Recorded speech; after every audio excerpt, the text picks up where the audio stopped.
My precious brothers and sisters, I am so happy to be with you all and to speak to you about the fruits of the Holy Spirit.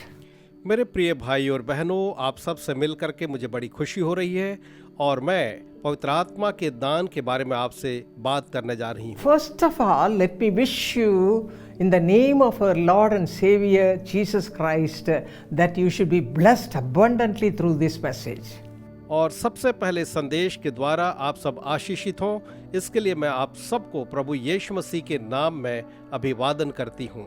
Peace is very much needed in everybody's life. हर एक के जीवन में शांति की बड़ी आवश्यकता है। Even if a child is not having that peace, they will be irritated. अगर एक बच्चा भी है, अगर उसमें शांति नहीं है तो वो झुंझलाते हैं। They'll be crying or shouting and make all sorts of noises. वे रोते हैं, आवाज करते हैं, शोर मचाते हैं और तंग करते हैं। So my beloved brothers and sisters, every one of us should receive this peace. इसलिए मेरे प्रिय भाई और बहनों, हम में से हर एक को इस शांति को पाना है। How to have this peace? हम इस शांति को कैसे पा सकते हैं? If you read Isaiah chapter 26 verse 3, it says, those whose mind is stayed on the Lord, they will have this peace.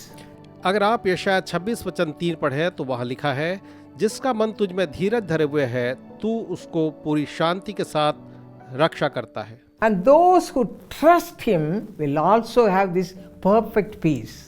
और जो उस पर पूरा भरोसा रखते हैं वे भी उस शांति को पाएंगे। So we have to seek the Lord with all our heart, with all our mind, with all our spirit. इसलिए हम अपने सारे मन, अपने सारे प्राण और अपनी सारी बुद्धि के साथ परमेश्वर को खोजना है। I am speaking about this peace in a general way.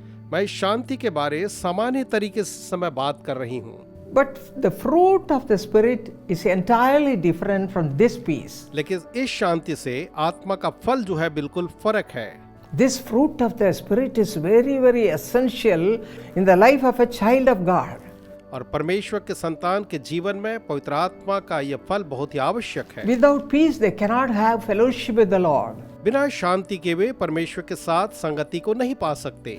How we can receive this peace? तो हम इस शांति को कैसे पा सकते हैं? If you read Psalm 29 verse 11, it says, the Lord will bless his people with peace. अगर आप भजन संहिता 29 वचन 11 को पढ़ें तो लिखा है, परमेश्वर अपनी प्रजा को शांति की आशीष देगा। When we accept Jesus as our Savior and we become closer to Him, automatically the peace that passeth all understanding will fill our hearts. जब हम यीशु को अपना उद्धारकर्ता ग्रहण करते और उसको अपने जीवन में स्थान देते हैं तो परमेश्वर की शांति जो समझ से परे है हमारे हृदयों में आ जाती है। See, Titus 2:14 says, Jesus gave himself as a sacrifice for us on the cross and redeemed us from every lawless deed and purified us and made us his own people, zealous for good work.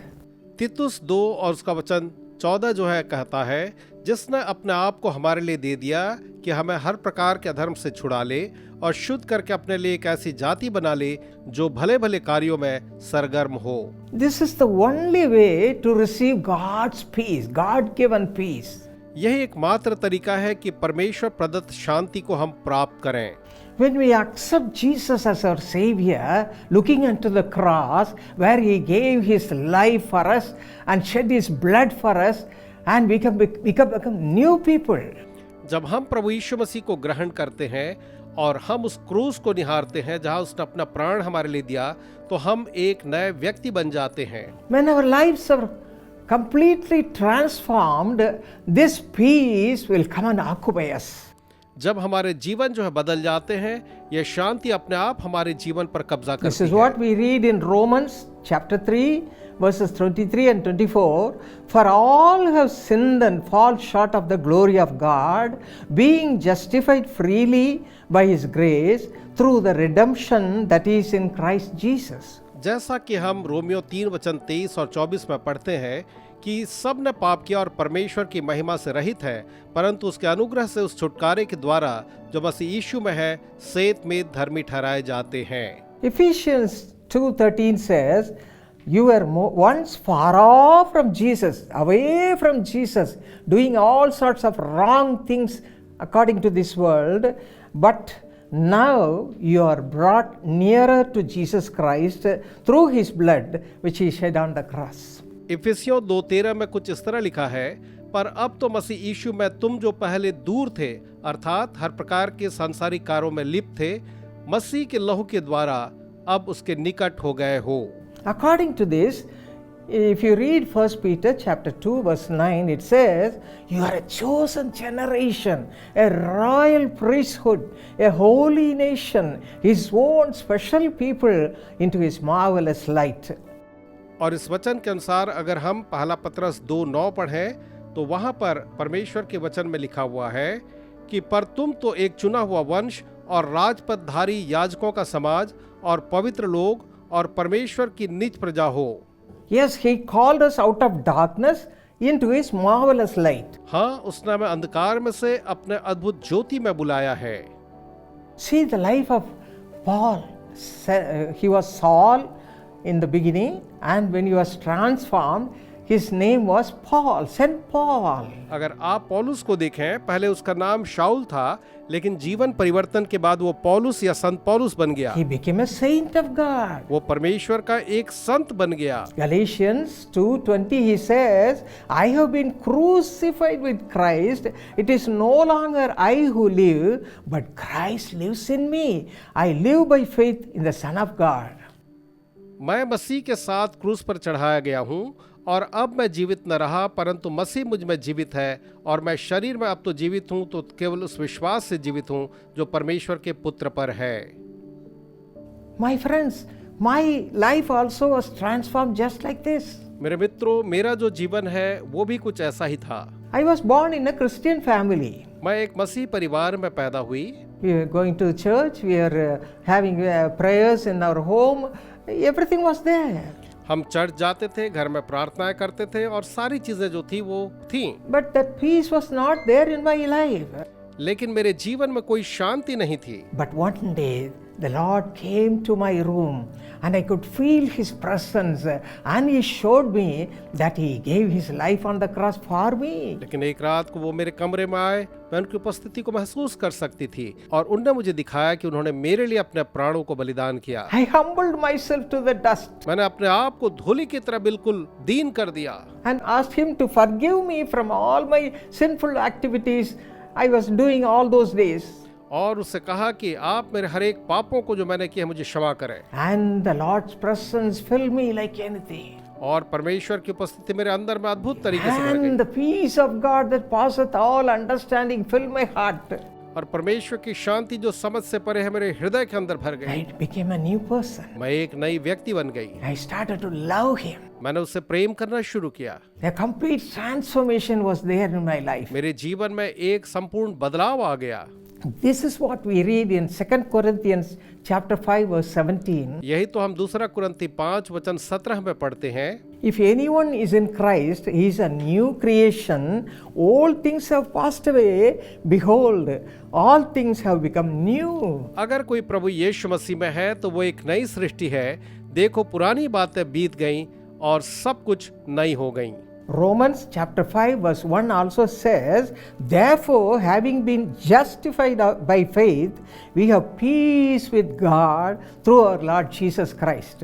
Romeo 5:1 भी कहता है, सो जब हम विश्वास से धर्मी ठहरे तो अपने प्रभु यीशु मसीह के द्वारा परमेश्वर के साथ मेल मिलाप रखें। Friends, accept Jesus as your Savior, and He will wash away all your sins, and He will fill you with His divine peace.